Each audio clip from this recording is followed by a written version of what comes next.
ង្គ្រាមដីធ្លីក្នុងគ្រួសារករណីចំនួនដីនៅស្រុកបាកានចូលដល់តុលាការប៉ុន្តែមិនទាន់មានដំណោះស្រាយខេត្តពោធិ៍សាត់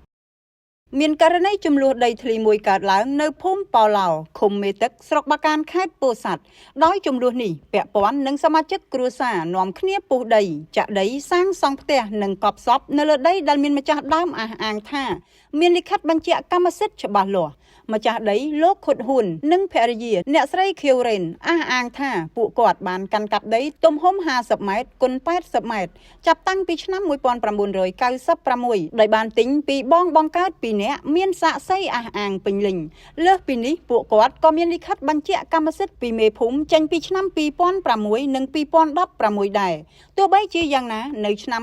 2019និងឆ្នាំ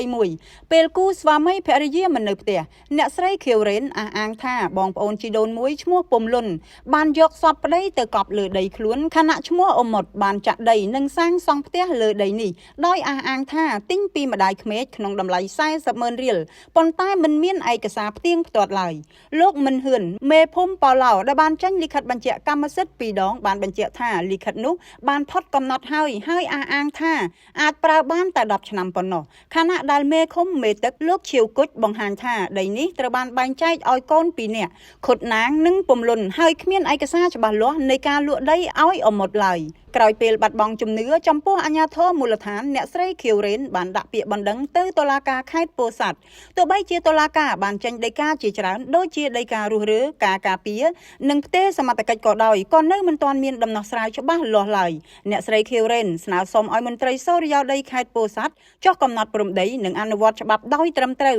ដើម្បីសង្គ្រោះកម្មសិទ្ធិដីរបស់នាងមិនឲ្យអ្នកផ្សេងរំលោភបំពានប្រើប្រាស់ដោយគ្មានឯកសារផ្លូវការទៀតនោះឡើយ